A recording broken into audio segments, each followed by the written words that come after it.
మన ప్రభు అయిన యేసుక్రీస్తు వారి నామానికి మహిమ కలుగును గాక. ప్రభుని యేసుక్రీస్తు వారి అమూల్యమైన నామాన ప్రియులని మీ అందరికీ ప్రేమతో వందనాలు. ప్రభునందు ప్రియులారా, ఫిలిప్పీలకు రాసిన పత్రికలో మనం సంగతులు వింటున్నాం.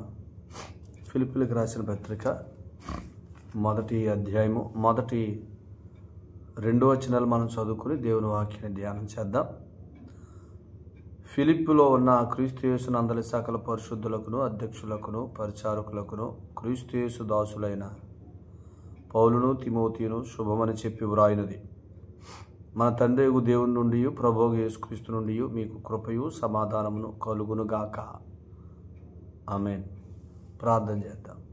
సర్వాధికారం కలిగిన తండ్రి, నిరంతరము స్తోత్రాడైన మా ప్రియ పరలోకపు నాయన, మీకు వందనాలు. యేసుక్రీస్తునందు మమ్మల్ని మీరు నీతిమంతులుగా తీర్చారు, పరిశుద్ధులుగా తీర్చారు. సదాకాలానికి మీ కుమారులు అని చెప్పుకునే అధికారం మాకు ఇచ్చారు. మీరు మా తండ్రి, మేము మీ కుమారులు. అందుకు మీకు స్తోత్రాలు. యేసుక్రీస్తు ప్రభు వారి యొక్క ఒకే ఒక బలియాగం, ఒక పుణ్యకార్యం ద్వారా మేము నీతివంతులుగా పరిశుద్ధులుగా మీ కుమారులుగా తీర్చబడి క్రీస్తుతో పరలోకంలో కూర్చోబెట్టబడ్డాం. క్రీస్తుతోడి వారసులం. అందుకు స్తోత్రాలు. వారసులం కాబట్టి దేవుని మూలంగా కలిగే జీవానికి వారసులం. ఆ దేవుని మూలంగా కలిగే జీవం క్రీస్తు యేసునందున్న జీవం. ఆ జీవం మేము అనుభవించడానికి జీవమిచ్చు ఆత్మచేత ముద్రించారు. ఇప్పుడు ఆత్మ ద్వారా మాతో మాట్లాడుతున్నారు. మీ సంగతులు అందించి మహిమ పొందమని యేసు ప్రభు వారి పేర ప్రార్థన చేస్తున్నాం తండ్రి. ఆమేన్. ప్రభునందు ప్రియులరా, ఈ ఫిలిప్పీలకు రాసిన పత్రిక మొదటి అధ్యాయంలో క్రీస్తు యేసునందలి సకల పరిశుద్ధులకు అని అన్నాడు. ఈ సంగతిని మనం ధ్యానం చేశాం. క్రీస్తు యేసునందు సకల పరిశుద్ధులంటే ఈ భూమి మీద ఎక్కడున్న వారైనా, ఏ జాతి వారైనా, ఏ ప్రజలైనా, ఏ తెగ అయినా, ఏ రంగు అయినా, ఏమైనా, ఏ దేశమైనా, ఏ మూలైనా, ఈ భూదిగంతాల్లో ఎక్కడ యేసుప్రభువుని నమ్ముకున్న వారున్నా వారందరిని ఏమన్నాడంటే క్రీస్తు యేసునందల సకల పరిశుద్ధులు అంటున్నాడు. యేసుప్రభునందు విశ్వాసం ఉంచిన వారందరూ పరిశుద్ధులే. అసలు మనం చెప్పుకున్నాం. ఈ పరిశుద్ధులు అనే దగ్గర గ్రీకు భాషలో హ్యాగియోస్ అని రాశాడు. హ్యాగియోస్ అంటే మోస్ట్ హోలీ ప్లేస్. అసలు మనం ఎవరమంటే ఇప్పుడు యేసుప్రభునందు విశ్వాసం ఉంచిన మనం మోస్ట్ హోలీ ప్లేస్ అనమాట. మోస్ట్ హోలీ ప్లేస్ అంటే దేవుడు నివసించే స్థలం. అందుకనే పరిశుద్ధాత్మ దేవుడే యేసుప్రభునందు విశ్వాసం ఉంచిన మన అందరిలో నివసించడానికి, మన హృదయాల్లోనికి నివసించడానికి వచ్చి నివసిస్తున్నాడు ఆయన. ఇప్పుడు మన హృదయాల్లో పరిశుద్ధాత్ముడు ఉన్నాడు అనేది అది గొప్ప సత్యం. దీన్ని నమ్మాల. యేసుప్రభునందు విశ్వాసం ద్వారా నేను అతి పరిశుద్ధ స్థలంగా అయ్యాను. నా హృదయమే అతి పరిశుద్ధ స్థలం అయింది. నా హృదయం అనే అతి పరిశుద్ధ స్థలంలో పరిశుద్ధాత్ముడు ఇప్పుడు నివసించుచున్నాడు అని ఎరగాల. సో యేసుప్రభునందు విశ్వాసం ఉంచిన వారందరూ పరిశుద్ధులు. ఇది ఫస్ట్ స్టెప్. వారు అతి పరిశుద్ధ స్థలంగా వారి హృదయం చేయబడింది. వారి హృదయంలో పరిశుద్ధాత్ముడు కృమరించబడ్డాడు. మనం విన్నట్టుగా అపోస్తుల కార్యాల గ్రంథం 15వ అధ్యాయంలో 9వ వచనం, విశ్వాసం వలన వారి హృదయములు పవిత్రపరచబడ్డాయి. విశ్వాసం వలన పవిత్రపరచబడిన హృదయాలలో పరిశుద్ధాత్ముడు నివసిస్తున్నాడు. అంటే యేసు ప్రభునందు విశ్వాసం ద్వారా మన అందరి హృదయాలు పవిత్రపరచబడ్డాయి. ఈ పవిత్రపరచబడిన హృదయమే పరిశుద్ధాత్మునికి ఆలయమైంది.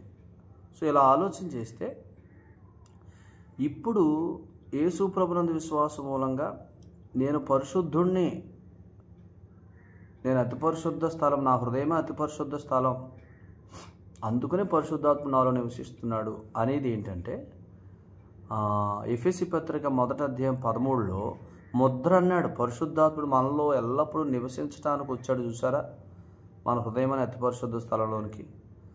సో ఆయనను ఆత్మచేత ముద్రించబడ్డారంటే ముద్ర అంటే ఏంటి? ఇక మనల్ని అంగీకరించాడు, సదాకాలం ఆయన మనలో నివసిస్తున్నాడంటే సదాకాలానికి పరలోకమున్న తండ్రి యేసు ప్రభువుకు వలె మనల్ని అంగీకరించాడు అని అర్థం అన్నమాట. సో నేను అంగీకరింపబడ్డాను. ఇది ఎవరు నమ్ముతారో దీన్నే మనస్సాక్షి అని అన్నాడు. హెబ్రీ పత్రిక 10:22లో సంపూర్ణ నిశ్చయత, విశ్వాస విషయమైన సంపూర్ణ నిశ్చయత అన్నాడు. దీన్ని అంటే యేసు ప్రభునందు విశ్వాసము ద్వారా నేను నీతిమంతుణ్ణి, నేను పరిశుద్ధుణ్ణి, నేను దేవుని కుమారుణ్ణి అనేదాన్ని, నేను నీతిమంతుణ్ణి అనేది ఎరగటమే ఎల్లప్పుడూ మంచి మనస్సాక్షి. పౌలు అన్నాడు, నేను ఎల్లప్పుడూ మంచి మనస్సాక్షి గలవాడనే ఉన్నానని.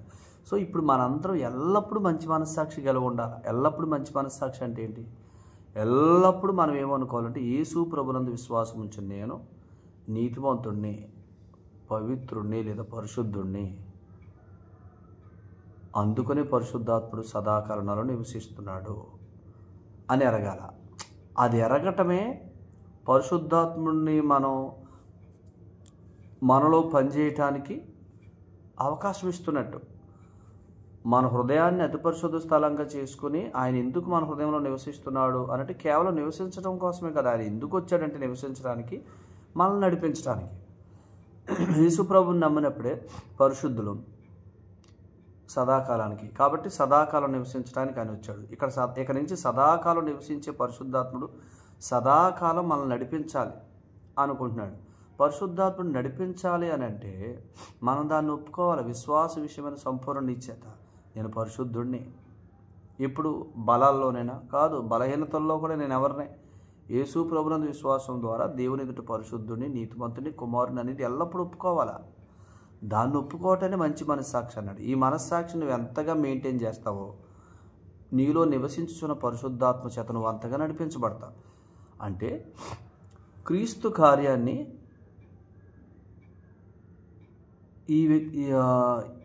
ఇతడు ఒప్పుకుంటున్నాడు.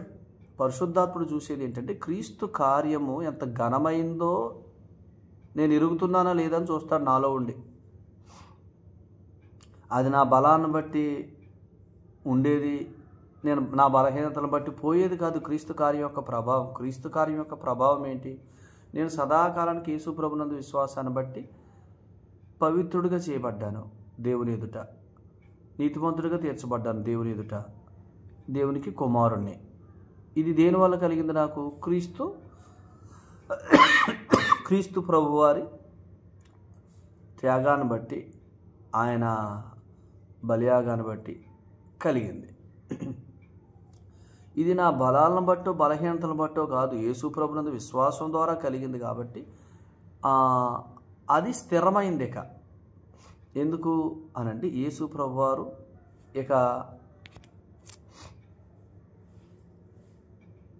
ప్రభువారు పరలోకంలో ఉన్నది ఎందుకంటే మన పక్షంగా కనబడుతున్నాడు. తాను ఎట్టివాడో మనల్ని అట్టివారుగా కనబరుస్తున్నాడు ఆయన.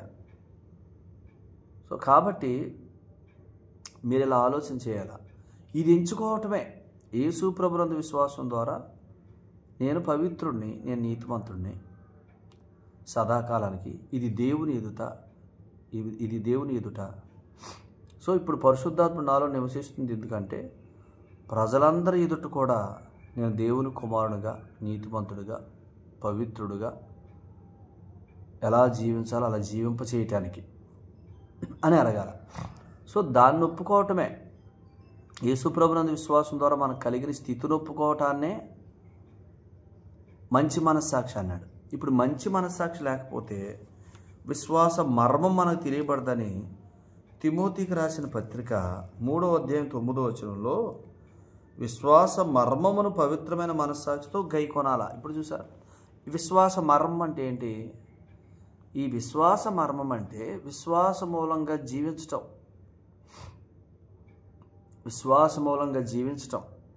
అనేది జరగదు. మంచి మనస్సాక్షి లేకపోతే విశ్వాస మూలంగా జీవించటం కొరకు అవసరమైన సంగతులు మన దగ్గరికి రావు.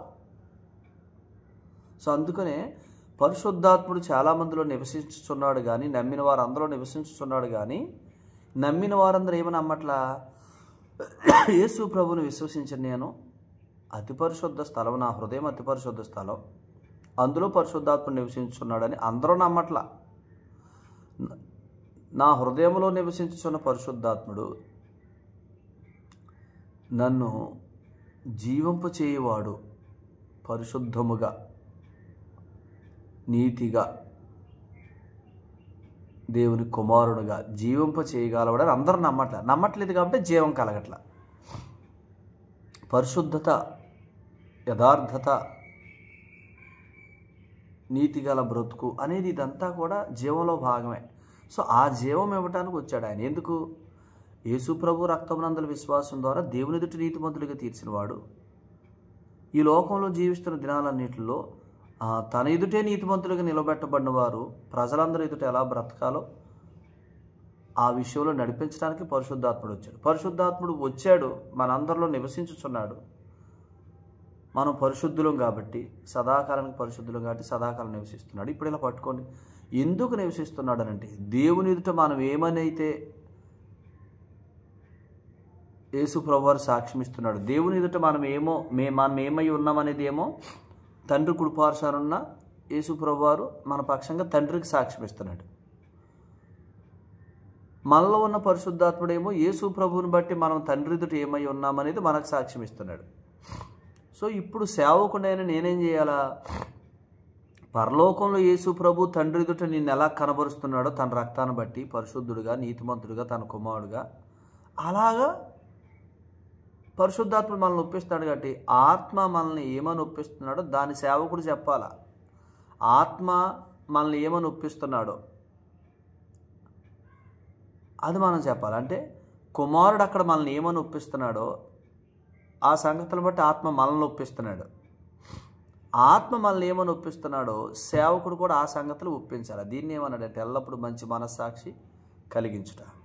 ఇప్పుడేమో పరలోకంలో యేసు ప్రభువారేమో తన రక్తాన్ని తీసుకుని వెళ్ళి ఈ రక్తమునందు విశ్వాసం ఉంచిన వారు సదాకాలానికి నీతిమంతులు, పరిశుద్ధులు, నావలే నీ కుమారులయ్యా, నన్ను బట్టి నీకు వీళ్ళందరూ స్వీకృత కుమారులని ఆయన చెప్తున్నప్పుడు ఆ బేస్ మీద వచ్చిన పరిశుద్ధాత్ముడు కూడా యేసు ప్రభు రక్తం పరలోకంలో మీ పక్షంగా ప్రవేశించింది కాబట్టి ఇక మీకు శిక్షావిధి లేదు కాబట్టి మీరు సదాకాలానికి యేసు ప్రభు రక్తాన్ని బట్టి పరిశుద్ధులు, నీతిమంతులు కాబట్టి నేను మీలోకి వచ్చానని ఆయన చెప్తున్నాడు. మనం అది ఒప్పుకోవాలి. పరలోకంలో మన ప్రధాన యాజకుడిగా ఉన్న యేసు ప్రభు మన పక్షంగా శ్రేష్టమైన సాక్ష్యం ఇస్తున్నాడు. మనలో ఉన్న పరిశుద్ధాత్ముడు శ్రేష్టమైన సాక్ష్యం ఇస్తున్నాడు. ఈ సాక్ష్యాన్ని ఒప్పుకోవటాన్ని ఏమన్నాడంటే మంచి మనస్సాక్షి, యథార్థమైన మనస్సాక్షి అని అన్నాడు.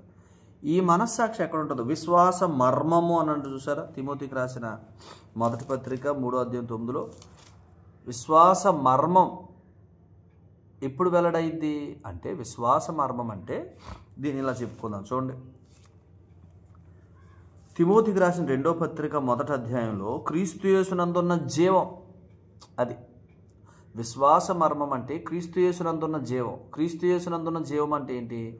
ఇలా పట్టుకోండి, యోహాను రాసిన మొదటి పత్రిక 4వ అధ్యాయంలో 9వ వచనంలో మనం ఆయన మూలముగా జీవించినట్లు దేవుడు తన కుమారుని పంపించాడు. అంటే అర్థం ఏంటి? యేసు ప్రభుని ఎందుకు అప్పగించాడు? యేసు ప్రభునందు విశ్వాసం మూలంగా దేవుని కుమారులుగా తీర్చబడి దేవుడు జీవించే విధానాన్ని మనం ఈ లోకంలో జీవించడానికి, మనం ఆయన మూలంగా అంటే దైవం యొక్క జీవన విధానంలో జీవించడానికి ఆయన మనల్ని రక్షించాడు యేసు ప్రభునందు విశ్వాసం మూలంగా. కాబట్టి ఆ దేవుని మూలంగా కలిగే జీవం, ఆయన మూలంగా జీవించే జీవితం జీవించడానికి ఏమన్నాడు? వాగ్దాన జీవం అన్నాడు. తిమోతికి రాసిన 2వ పత్రిక 1వ అధ్యాయం 1వ వచనంలో క్రీస్తు యేసు నందున్న వాగ్దాన జీవం. ఎందుకంటే మనం ఆయన మూలంగా జీవించాలి. ఆ జీవం ఎవరిలో ఉందని చెప్పాడు? యోహాను మొదటి పత్రిక 4:9 మనం ఆయన మూలంగా జీవించాలని చెప్పాడు. అందుకని యేసు ప్రభుని పంపించారని చెప్పాడు. యేసు ప్రభువు నమ్మితే యోహాను మొదటి పత్రిక 5వ వచనంలో యేసు ప్రభునందు విశ్వాసం ఉంచేవాడు నిత్య జీవం గలవాడని చెప్పాడు. ఆ నిత్య జీవం అంటే ఏంటి? పరలోకం వెళ్ళటం కాదు, అనుదినం ఆయన మూలంగా కలిగే జీవాన్ని అనుభవించటం. సమస్త విషయాల్లో దేవుని మూలంగా కలిగే జీవం, దేవుని లైఫ్ స్టైల్ అనుభవించటం. దాన్ని ఏమన్నాడు? 5వ అధ్యాయం 11వ వచనంలో ఆ జీవం తన కుమారుని అందున్నది అని అన్నాడు. ఇప్పుడు చెప్పండి, తిమోతికి రాసిన 2వ పత్రిక 1వ అధ్యాయం 1వ వచనమును యోహాను మొదటి పత్రిక 5:11-12 ఆ జీవం తన కుమారుల్లో ఉందన్నాడు. అంటే క్రీస్తులో ఉన్న జీవాన్ని అనుభవించడానికి క్రీస్తుని అప్పగించాడు. క్రీస్తునందు విశ్వాసం ఉంచిన మనల్ని తన కుమారులుగా చేసుకొని, నీతిమంతులుగా పవిత్రులుగా తన కుమారులుగా చేసుకొని ఆ క్రీస్తులో ఉన్న జీవానికి వారసులుగా చేశాడు. ఇప్పుడు ఈ లోకంలో ఉన్నప్పుడే క్రీస్తులో ఉన్న జీవం మనం జీవించడానికి, దైవ కుమారులా జీవించడానికి. సో అందుకని ఇప్పుడు ఆ జీవం ఓపెన్ అవ్వాలంటే మనం మంచి మనస్సాక్షి కలిగి లేకపోతే ఆ జీవం ఓపెన్ అవ్వదు. క్రీస్తు మనకు వినబడ్డావు. లౌదికీయ సంఘంలో క్రీస్తు వినబడట్లే. క్రీస్తు ప్రభు బయట ఉన్నాడు, కానీ వాళ్ళు బోళ్ళంత ధనవంతులు, బోళ్ళు ధనవృద్ధి చేసుకున్నాం, పెద్ద పెద్ద సంఘాలు మనకి వారానికి ఇన్ని కానుకలు వస్తున్నాయని ఇది చెప్పుకోవటం సరిపోతుంది. కానీ యేసుప్రభు ఏమన్నాడు? నువ్వు దౌర్భాగ్యుడు, దిక్కుమాలిన వాడు, దిగంబడు, గుడ్డివాడు అయ్యుండి నేను ధనవంతుని ధనవృద్ధి చేసుకున్నాను అని అనుకుంటున్నావు. నేను తలుపునొద్దరున్నానంటే యేసుప్రభు ఎక్కడున్నాడు? బయట ఉన్నాడు. నేను తలుపునొద్దరున్నాను, ఆయన్ని బయట పెట్టి వాళ్ళు ఇవన్నీ చేసుకుంటారు. ఇప్పుడు సంఘాల పరిస్థితి అంటే అది అయిపోయింది. యేసుప్రభు వారు లేడు సంఘాలలో. యేసుప్రభు వారి గురించి చెప్పేవారు లేరు. యేసుప్రభు కార్యం యొక్క ప్రభావాన్ని చెప్పేవారు లేరు. యేసుప్రభు కార్యం ద్వారా ఎంత ఘోర పాపినైనా క్షమిస్తాడు ప్రియులారా అని అంటాడు. ఎంత ఘోర పాపినైనా క్షమించడం మాత్రమే కాదు, సదాకాలానికి ఆ వ్యక్తిని నీతిమంతుడిగా, పరిశుద్ధుడిగా, తన కుమారుడుగా అంగీకరించాడు. యేసుప్రభుని బట్టి ఆయన యేసుప్రభుని నమ్మిన నాడే సదాకాలానికి దేవుని ఎదుట క్రీస్తు వలె నిలబడటానికి సరిపోయిన వారుగా చేశాడు. వారు క్రీస్తు తోడి వారసులు. క్రీస్తు అక్కడ ఎట్టివాడో ఈ లోకంలో అట్టివారుగా జీవించడానికి, ఆ జీవానికి వారసులు. అందుకని ఆ జీవాన్ని అనుభవించడానికి జీవమిచ్చు ఆత్మ, రోమ 8:2 మనలో ఉన్న పరిశుద్ధాత్ముడి పేరు వాగ్దానపు ఆత్మ మాత్రమే కాదు, జీవమిచ్చు ఆత్మ. ఆయన విశ్వసించినప్పుడు వాగ్దానపు ఆత్మ ఆయన పేరు. విశ్వసించినప్పుడు ఆయన పేరు ఏం పేరు అంటే వాగ్దానపు ఆత్మ. అంటే మనలో ఎల్లప్పుడూ ఉండటానికి వచ్చాడు. సో ఇప్పుడు అనుదినం విశ్వాసాన్ని బట్టి జీవిస్తే, అనుదినము క్రీస్తు యొక్క కార్యం యొక్క ప్రభావాన్ని మనం ఒప్పుకుంటూ ఆ మంచి మనస్సాక్షి కలిగి, నేను పవిత్రుడిని, నాలో కొన్ని బలహీనతలున్నా యేసు ప్రభునందు విశ్వాసాన్ని బట్టి నేను పరిశుద్ధుని, నీతిమంతుని, దేవుని కుమారుణ్ణి, నాలో పరిశుద్ధాత్ముడు ఉన్నాడు, ఆయన నన్ను జీవింపజేస్తాడు. ఈ బలహీనతలకి వీటన్నిటికీ నన్ను దూరంగా తీసుకెళ్తాడు. ఒకరోజు నన్ను ఒక మంచి సాక్ష్యంగా ఉంచుతాడు. ఆత్మప్రభు నన్ను నడిపిస్తాడు అని ఆత్మకు అప్పగించుకోవటమే. అలా మాట్లాడుతున్నప్పుడు ఈ మంచి మనస్సాక్షిలో నుంచి మర్మం, విశ్వాస మర్మం అంటే క్రీస్తునందున్న జీవం మనకు ప్రత్యక్షమైంది. వాగ్దాన రూపకమైన వాక్యం వస్తుంది. వాగ్దాన రూపకమైన వాక్యం ఇదే అని అన్నాడు. వాగ్దాన రూపకమైన వాక్యం వస్తుంది. ఆ వాగ్దానాలను బట్టి మనం మాట్లాడితే జీవించటం అనేది కలుగుతుంది. ఈ జీవములో నుంచి జయించుట అనేది కలుగుద్ది, కానీ జీవానికి విరుగు జయించుట కలగదు. మీరు ఇలా చెప్పండి, ఆ ప్రకటన గ్రంథంలో 7 సంఘాలతో ప్రభు మాట్లాడుతూ చెవిగలవాడు ఆత్మ సంఘములతో చెప్పుచున్న మాట వినుగాక అన్నాడు. వింటే ఏం కలుగుద్ది? రోమ 8:10-17 వింటే విశ్వాసం కలుగుతుంది. ఏం వింటే? క్రీస్తుని గూర్చి వింటే. క్రీస్తుని గూర్చి వింటం అంటే ఏంటి? యేసుప్రభుని గురించి చెప్తున్నాం కదా, అది కాదు. యేసుప్రభు గురించి చెప్పటం అంటే యేసు ప్రభు యొక్క బలియాగం యొక్క ప్రభావాన్ని చెప్పాలా. ఎల్లప్పుడూ వారి మనస్సాక్షికి పాపజ్ఞప్తి కలగకుండా వారిని యేసుప్రభు వారు ఎంతగా విమోచించాడో నిత్యత్వం మట్టుకు ఆ విమోచన యొక్క విలువను చెప్పాలా. అప్పుడు వారి పాదాలు కడగబడుతున్నాయి, అనగా వారి మనస్సాక్షి శుద్ధి అవుతుంది. వారి మనస్సాక్షి ఎప్పుడైతే శుద్ధి అవుతుందో క్రీస్తు యేసునందున జీవం ప్రత్యక్షమవుద్ది. వారికి వాక్యం వింటున్నప్పుడల్లా వాగ్దాన రూపకమైన వాక్యం వారి దగ్గరకు వస్తుంది. అది వచ్చినప్పుడు జీవించుట అనేది కలుగుతుంది. ఎందుకంటే ఎప్పుడైతే మనస్సాక్షి శుద్ధి అవుతుందో వాగ్దానపు ఆత్మ ఇప్పుడు జీవమిచ్చే ఆత్మగా పనిచేస్తాడు. ఆయన వాగ్దానపు ఆత్మ మనతో ఎల్లప్పుడూ ఉంటాడు. ఆయన విశ్వసించినప్పుడు వచ్చాడు. ఇప్పుడు వాగ్దానపు ఆత్మ జీవమిచ్చే ఆత్మగా అవ్వాలంటే, మనలో పనిచేయాలంటే, మనలో సంచరించాలంటే ఎల్లప్పుడూ మన పాదములు అనే మనస్సాక్షికి అడగబడాలా. ఎల్లప్పుడూ నా మనస్సాక్షికి నేను ఇలా ఎంచుకోకూడదు, నేను పాపిని కాదు, నేను నీతిమంతుడినే. ఈ బలహీనతను బట్టి నేను పాపిని అయిపోను. ఎందుకంటే యేసుక్రీస్తు ప్రభు తన రక్తం ఇచ్చి నన్ను కొన్నాడు. యేసు ప్రభు రక్తము సదాకాలానికి నన్ను విమోచించిన రక్తం. కాబట్టి యేసు ప్రభునందు విశ్వాసం ద్వారా కలిగిన పరిశుద్ధుడు, నీతిమంతుడు, దేవుని కుమారుడు అనేది ఎప్పటికీ పోయేది కాదు. నేను ఆత్మ ద్వారా జీవించట్లేదు, ఈ సంగతి నేను ఎరగట్లేదు కాబట్టి నాకు జీవం కలగట్లేదు అని ఎరిగి ఎక్కువ మన మనస్సాక్షిని ఎల్లప్పుడూ క్రీస్తు కార్యమును బట్టి మన మనస్సాక్షిని బలపరుచుకుంటూ జీవిస్తున్న ఆ సందర్భాలలో అప్పుడు జీవించుట అనేది, అంటే ఈ మనలో ఉన్న ఆత్మ జీవమిచ్చు ఆత్మకప్పుడు ఆయన మనల్ని నడిపించగలుగుతాడు. అప్పుడు ఖచ్చితంగా మన జీవంలో గొప్ప సంగతులు మనం చూస్తాం. దాన్ని అన్నాడు మారు మనసు అనుభవంలోనికి అప్పుడు వెళ్తాం. రక్షించబట్టాను మారు మనసు అనకూడదు, చాలాసార్లు చెప్పారు. మారు మనసు పొందారా అలా అడుగుతున్నావంటేనే నీకు తెలియట్లేదు. రక్షణ వేరు, మారు మనసు వేరు. రక్షణ అంటే యేసుప్రభునందు విశ్వాస మూలంగా కలిగిన స్థితి, పరిశుద్ధుడు, నీతిమంతుడు, దేవుని కుమారుడు అనే స్థితి ఎప్పటికీ పోదు. కానీ నేను పరిశుద్ధుని, నీతిమంతుని అని ఎరక్కపోతే మనలో నివసించుచున్న పరిశుద్ధాత్ముడు వాగ్దానపాత్మగానే ఉంటాడు, కానీ జీవమిచ్చే ఆత్మగా ఆయన ఉండడు. మనం ఎప్పుడైతే నేను పరిశుద్ధుని, నీతిమంతుని, యేసుప్రభునందు విశ్వాసం మూలంగా, కాబట్టి నాలో ఆత్మప్రభు నివసిస్తున్నాడు. ఆత్మప్రభు నివసిస్తుంది ఎందుకంటే నా జీవితంలో కూడా పరిశుద్ధత, నీతి అనే ఫలాలు ఫలించడానికి ఆయన నన్ను ఫలింపులోనికి తీసుకెళ్తాడని అలా ఎంచుకుంటున్నప్పుడు ఆత్మ జీవమిచ్చే ఆత్మగా మనల్ని నడిపిస్తాడు. కాబట్టి మీరు ఆలోచన చేస్తే ఈ ఫిలిప్పీలకు రాసిన పత్రికలో మనం చాలా సంగతులు నేర్చుకుంటున్నాం. ప్రభు మిమ్మల్ని ఈ సంగతులన్నిటి చేత మిమ్మల్ని ఆదరించాలని కోరుకుంటున్నాను. మనస్సాక్షి ఎంత మీరు తేటగా ఉంచుకుంటారో, మనస్సాక్షి ఎంత పవిత్రంగా, ఎంత కల్మషం లేనిదిగా ఉంచుకుంటారో అంతగా క్రీస్తు కార్యాన్ని మీరు గణపరుస్తున్నట్టు, ఎంతగా క్రీస్తు కార్యాన్ని గణపరుస్తారో అంతగా మీలో వాగ్దానపాత్మగా ఉన్న పరిశుద్ధాత్ముడు జీవమిచ్చే ఆత్మగా ఆయన రూపాంతరం చెంది మిమ్మల్ని జీవింపజేస్తాడు. అప్పుడు మనం రూపాంతర కొండ అనుభవంలోకి వస్తాం. అప్పుడు మనలో రూపాంతరత ఉంటుంది. అంటే మాటలో, చూపుల్లో, ఆలోచనలో, ప్రవర్తనలో, సమస్త విషయాల్లో, కనీసం మనం తినే తిండి విషయంలో కూడా చాలా ఒక క్రమమైన రీతిలో తింటాం. అంటే అంత చిన్న చిన్న విషయాల్లో కూడా క్రమం వస్తుంది అన్నమాట. కాబట్టి దేవుడు అట్టి కృప మీ అందరికీ దయచేయను గాక. ఈ సంగతులను బట్టి మిమ్మల్ని అందరూ ప్రభు ఆదరించును గాక. తేటగా వినండి.